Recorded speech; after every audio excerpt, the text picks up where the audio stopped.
नमस्कार किसान भाइयों, आप सभी लोगों का हमारे चैनल इंडियन किसान चैनल में स्वागत है। किसान भाई, आज की वीडियो बहुत ही खास होने वाली है। आज की वीडियो हम बात करने वाले मक्का की उन्नत खेती कब और कैसे करें, कॉर्न फार्मिंग। तो आज की वीडियो हम बात करने वाले किसान भाइयों कि मक्का की खेती हमें कब और कैसे करना चाहिए, कितनी दूरी पर हमें बुआई करें और उन्नतशील किस्मों के बारे में बात करेंगे और बीज दर। और इसमें जो सबसे बड़ी समस्या आती है फॉल आर्मिंग वर्म की और जो रस्ट की और तना सड़न की, इस समस्या को हम किस प्रकार से खत्म कर सकते हैं। अधिक उत्पादन लेने की माइक्रो न्यूट्रिएंट का प्रयोग हमें कौन से तरीके में करना चाहिए, कौन सी खाद का प्रयोग करना चाहिए। तो इसके लिए आप इस वीडियो को पूरा अंत तक देखते रहिएगा, बहुत ही ज़बरदस्त जानकारी आपको मिलने वाली है। यदि आप हमारे चैनल पर नए तो हमारे चैनल को सब्सक्राइब करना बिल्कुल भूलिएगा और हमारे इस वीडियो को अधिक से अधिक शेयर करें। जो हमारे युवा किसान हैं जिन्होंने हाल ही में अभी किसानी स्टार्ट करी और एग्रीकल्चर में अपना करियर बनाने की सोच रहे हैं, तो उन तक हमारी जानकारी पहुंच सके और वो अपनी मक्का की खेती से अधिक पैदावार ले सकें। तो इसके लिए आप इस वीडियो को अधिक से अधिक फेसबुक पर, व्हाट्सएप पर, इंस्टा पर अधिक से अधिक दबाकर शेयर करिए किसान भाइयों।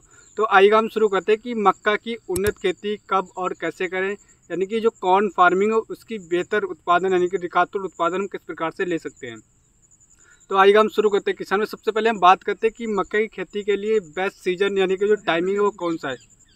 तो इसके लिए किसान में हम बात करते हैं जो बेस्ट टाइमिंग है मक्का की, तीनों सीजनों में मक्का की खेती होती है। सबसे पहले हम बात करें किसान भाइयों की ये जो सबसे ज़्यादा अनुकूल समय होता है किसान भाई, वो खरीफ का सीजन जैसे कि जून जुलाई में होती है। और रबी सीजन की बात करें किसान भाइयों तो अक्टूबर नवंबर में, और जायद सीजन में फरवरी मार्च में इसकी बुआई आप आराम से कर सकते हैं और अच्छा पैदावार ले सकते हैं। बात कर लेते हैं किसान भाई कि इसको किस प्रकार की मिट्टी में हम बुआई करके मक्का की फल से अच्छा पैदावार ले सकते हैं। तो किसान भाई मैं आपको बताना चाहूँगा कि जो चिकनी दोमट मिट्टी है आप इसमें इसकी बुआई कर सकते हैं। चिकनी दोमट और काली दोमट और बुलाई दोमट, और इन सभी प्रकार की जो उपयुक्त जीवाश्म वाली भूमि होती है उन सभी भूमि में आप मक्का की खेती करके अच्छा पैदावार ले सकते हैं। और बात करें ज़मीन की पीएच वैल्यू को, जो मृदा पीएच वैल्यू होती है किसान वो कम से कम 5.5 से लेकर 7.5%, यानी कि 5 जो पीएच वैल्यू 5.5 से लेकर 7.5 की पीएच वैल्यू आपकी ज़मीन की, तो आप मक्का की खेती कर सकते हैं आराम से, बहुत ही अधिक पैदावार ले सकते हैं। अब बात करते हैं किसान भाई की खेत की तैयारी में किस प्रकार से करना चाहिए। काफ़ी हमारे किसान भाई यहाँ पर गलती करते हैं। खेत की तैयारी करते समय मैं आपको किसान भाई बताना चाहूँगा कि सबसे पहले आपको जो कम से कम 2 बार कल्टीवेटर से खेत को जुताई कराना अच्छी तरीके से, और उसके बाद में किसान में आपको सड़े हुए देसी गोबर की खाद यानी कि कम से कम 6 महीने पुरानी सड़े हुए गोबर की खाद होना चाहिए। किसान भी ध्यान रख लें, यहाँ पर काफ़ी हमारे किसान भी गलती करते हैं। तो अगर आप ऐसी गलती करें तो आप इस गलती को सुधार लें। जैसे कि आपने 2 बार कल्टीवेटर से जुताई करा ली, फिर आपने 2 से 3 ट्रॉली सड़े हुए गोबर की खाद डाल के फिर आप तोता हल या फिर हैरो कल्टीवेटर से अच्छी तरीके से खेत को समतल करा के जुताई कराकर खेत तैयार कर लें। टेम्परेचर की बात करें किसान में, काफ़ी हमारे किसान में का सवाल है कि किस टेम्परेचर में हम मक्का की खेती करके अच्छा पैदावार ले सकते हैं। तो किसान में मैं आपको बताना चाहूँगा कि इसका जो न्यूनतम यानी कि मिनिमम टेम्परेचर वो 18 सेंटीग्रेड से लेकर आप 32 सेंटीग्रेड, जो मैक्सिमम 32 सेंटीग्रेड तक आप इसकी खेती करके अधिक पैदावार ले सकते हैं। जैसे कि 18 से लेकर 32 सेंटीग्रेड टेम्परेचर, तो आप मक्का की खेती करके अधिक पैदावार ले सकते हैं। जो बेस्ट वेराइटी, क्योंकि किसान में मक्का की अगर आप खेती कर रहे हैं और मक्का की खेती में अगर आपने बीज चयन सही तरीके से नहीं करा है, काफ़ी हमारे किसान में घर के बीज का चयन करते हैं, तो ऐसा आपको बिल्कुल नहीं करना। अगर बेस्ट वेराइटी अगर आप लाएंगे तभी आप मक्का की फल से बेहद अच्छा रिकार्ड और पैदावार ले सकते हैं। तो मैं कुछ ऐसी बेस्ट वेराइटी के बारे में बताने वाला हूँ किसान भैया, जो वेराइटी जो मैं बताने वाला हूँ, इन वेराइटियों को आप किसी भी राज्य में आप इस वेराइटियों का चयन करके आप अधिक से अधिक पैदावार ले सकते हैं और उनका उत्पादन बहुत ही ज़बरदस्त है। क्योंकि किसान में जो वेराइटी है वो 110 से लेकर 120 दिन में पक कर तैयार हो जाती है। और उत्पादन की बात करें किसान में तो ये करीब 40 से लेकर 50-55 कुंटल एकड़ तक इसका उत्पादन निकल के लिया है किसान भाइयों ने। तो मैं वेराइटी का नाम बताना चाहूँगा किसान भाई। सबसे पहले जो वेराइटी है पायनियर कंपनी की, काफ़ी ज़्यादा फेमस वेराइटीज़ है, काफ़ी हमारे किसान भाइयों को पता है और इनका चयन वो करते हैं। तो किसान भाई मैं आपको बताना चाहूँगा पायनियर के जो P3401 एक वेराइटी आप इसका चयन कर सकते हो। दूसरी वेराइटी है पायनियर की P3302, और तीसरी जो वेराइटी है पायनियर की P3501। इसके बाद किसान में सिजेंटा की वेराइटी आती है, सिजेंटा NK30+, आप इस वेराइटी का चयन कर सकते हो। और 2 वेराइटी और आती है डेल कप की दो वैरायटी किसान भाई, एक 9108 है और दूसरी डेल कप 9165। इन जो 5-6 वैरायटी मैंने आपको बताई थी, ये जो वैरायटी ऐसी वैरायटी, इनको आप किसी भी एरिया में जहाँ पर मक्का की खेती होती है वहाँ पर आप किसी भी एरिया में इसको आसानी से लाकर आप अधिक से पैदावार ले सकते हैं। इसके उत्पादन की बात करें किसान भाई, जैसे कि मैंने आपको पहले बताया 45 से 50 और 55 क्विंटल तक हमारे किसान भाई ने इसका उत्पादन लिया है और ये 110 से 120 दिन में पक करके तैयार हो जाती हैं। अब बात कर लेते हैं किसान भाई की इसकी बीज दर। काफ़ी हमारे किसान में यहाँ पर गलती करते हैं कि इसका जो बीज दर, उसका बीज दर हमें कितना रखना चाहिए, क्योंकि बीज दर अगर हम सही तरीके से मक्का की खेती करें और हमने बीज का सही तरीके से चयन नहीं करा, जो हमारे बीज की मात्रा उसका आपने अगर ऊपर नीचे कर दे तो आपकी पैदावार वहीं पे करीबन 25 से 30% घट जाती है। तो बीज दर की बात करें किसान में, तो आपको कम से कम 8 किलोग्राम और अधिकतम 10 किलोग्राम बीज का चयन करना है। क्योंकि किसान भाई हमारे काफ़ी बोलते हैं कि 8 किलोग्राम 10 किलोग्राम क्यों होता है, कि 10 किलोग्राम मैं इसलिए बता रहा हूँ कि अगर आप सीडरल मेथड से आप बुआई कर रहे हैं, तो अगर आप डबल लाइनिंग में बुआई कराएंगे तो आपका जो उत्पादन वो बहुत ही ज़बरदस्त निकल करके आए। क्योंकि इस तरीके से लाकर हमारे यहाँ पे किसान भाई ने करीब 55 से लेकर 60 कुंटल एकड़ भी आप उत्पादन निकल कर लिया है। तो 8 से 10 किलोग्राम बीज में इसीलिए आपको बता रहा हूँ, तो आप 8 से 10 किलोग्राम बीज का चयन करके अधिक पैदावार ले सकते हैं। अब बात कर लेते हैं किसानों की बुआई के समय हमें कौन सी खादों का प्रयोग करना चाहिए, क्या इसकी सही डोज है। किसान भाई जो मैं आपको डोज बताने वाला हूँ, ये डोज आपको कहीं पर भी कोई नहीं बताएगा, तो आप इस डोज को लिख लीजिएगा, बहुत ही महत्वपूर्ण टॉपिक है ये। और इसके लिए किसान भाई मैं लास्ट में एक चीज़ और बताऊँ कि लास्ट में जो है पहली खाद में कौन सी खाद का प्रयोग करना चाहिए, और बात करेंगे किसान भाई आने वाले वीडियो में, पूरी वीडियो में, कि खरपतवार नियंत्रण के लिए हमें कौन सा कार्य करना है। तो इसके लिए आप इस वीडियो को पूरा अंत तक देखते रहिए, इस वीडियो को बिल्कुल भी स्किप मत करिएगा। तो आप बात करते हैं किसान भाई की अगर आप बुआई कर रहे हैं तो बेसल डोज की बात करें, क्योंकि काफ़ी हमारे किसान यहाँ पर गलती करते हैं, सही तरीके से बेसल डोज का प्रयोग नहीं करते, जिससे उनका उत्पादन वो कहीं ना कहीं घट जाता है। तो किसान भाई मैं बताना चाहूँगा कि आपको जो बेसल डोज रखना है वो आपको सबसे पहले लेना है किसान भाई, जैसे कि मैंने आपको पहले ही बताया था कि सड़े हुए गोबर की खाद 2 से 3 ट्रॉली अगर आपने डाल दी तो ठीक है, नहीं तो आपको कम से कम 2 से 3 ट्रॉली सड़े हुए गोबर की खाद लेना है। उसके साथ में आप सिंगल सुपर फास्फेट यानी कि जिसे हम SSP बोलते हैं, इसको लेना है करीब 100 से लेकर 120 किलोग्राम। और उसके साथ में आपको MOP जो DAP है, डाई अमोनियम फास्फेट, इसको लेना है 50 से 60 किलोग्राम। उसके साथ में किसान में आपको MOP पोटास लेना है 30 से 35 किलोग्राम। और उसके साथ में काफ़ी हमारे किसान में को दीमक की जो समस्या होती है, काफ़ी सारे फंगस कीटों का अटैक होता है, तो उसके लिए आपको फिप्रोनिल जो कि रीजेंट के नाम से आता है 3% वाला, वो आपको कम से कम 5 किलोग्राम लेना है।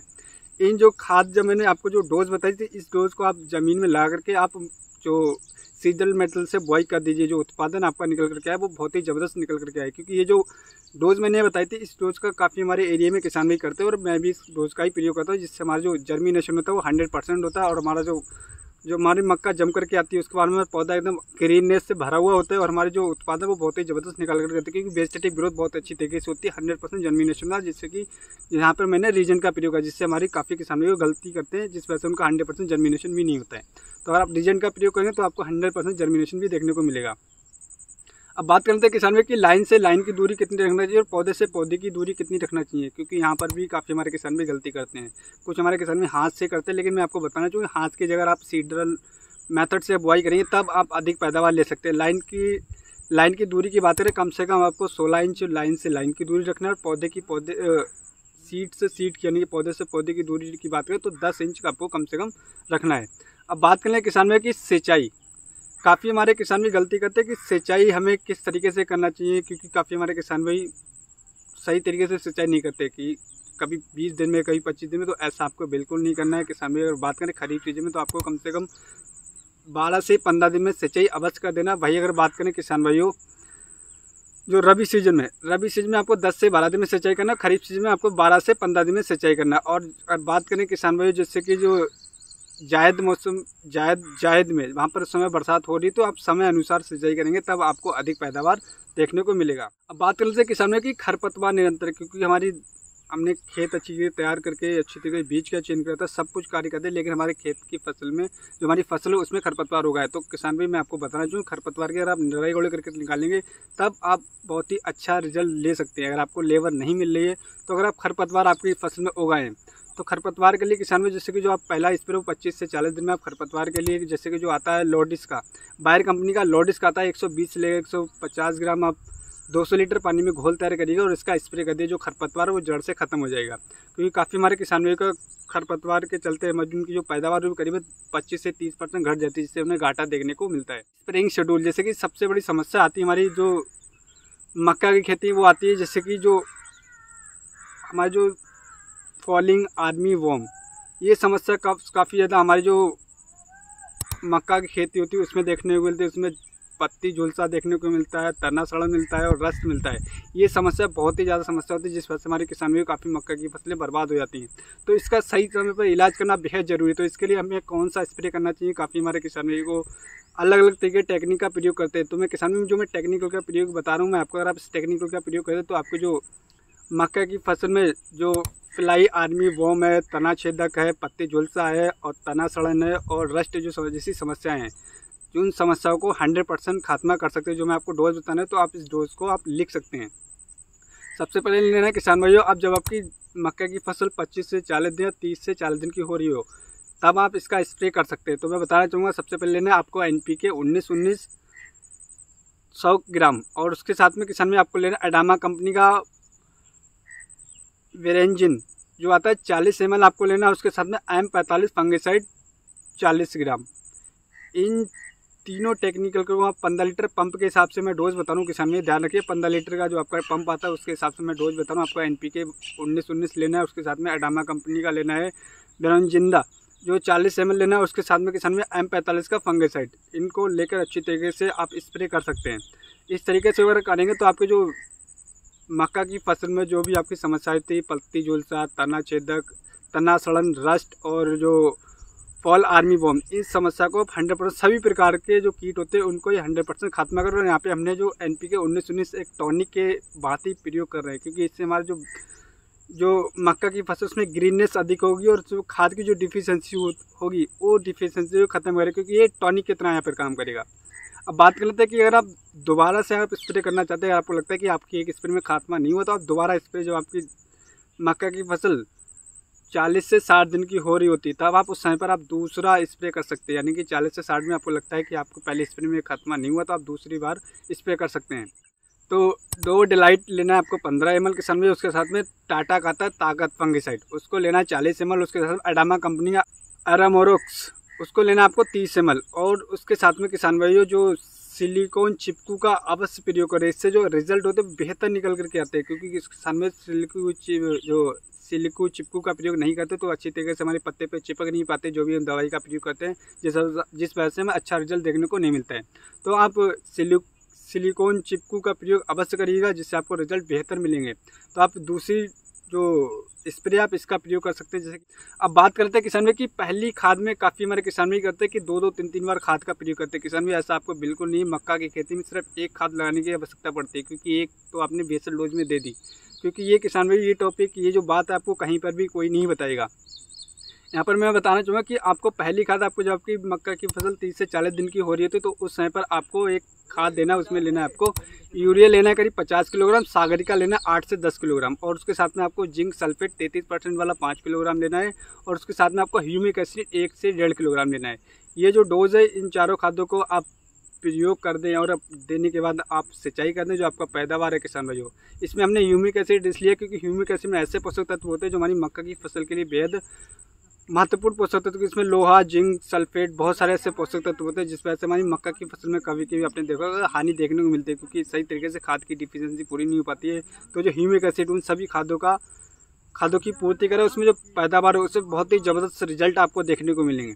तो किसान में इस प्रकार से जो मैंने आपको कार्य बताए थे, अगर आप इन बेसिक से कार्य पे कार्य करते हैं अपनी मक्का की खेती में, तो अपनी मक्का की खेती से बेहद अच्छा रिकाते और पैदावार ले सकते हैं। आपकी जो उत्पादन वो करीब 40 से लेकर 55 कुंटल आप आराम से ले सकते हैं। और लागत की बात करें तो टोटल आपकी जो लागत किसान में लगने वाली वो 10 से 12 हज़ार लगने वाली, जो आपको मार्केट में प्राइस मिले मक्का का वो करीब 2000 कुंटल से लेकर 2500 कुंटल ले सकते हैं। इससे जो आपकी जो फसल वो 120 दिन में आराम से पकड़ के तैयार हो जाएगी। तो उम्मीद करता हूँ दोस्तों मैं आपको एक सही और एक सटीक जानकारी दे पाऊँ। अगर हमारी वीडियो आपको पसंद आई है तो हमारे चैनल को सब्सक्राइब करना बिल्कुल मत भूलिए, और हमारे इस वीडियो को अधिक से अधिक शेयर करें, जिससे जो हमारी बातें हमारे सभी किसान तक पहुँच सके, वो अपनी मक्का की फसल से बेहद अच्छा रिकाते पैदावार ले सके। किसान भी अगर आपको कोई भी सवाल है तो आप हमें कमेंट कर सकते हैं, या कोई भी आप सुझाव देना चाहते हैं तो हमें कमेंट कर सकते हैं। तो अगली वीडियो मिलते हैं दोस्तों नई वीडियो में नई जानकारी के साथ। धन्यवाद किसान भाइयों।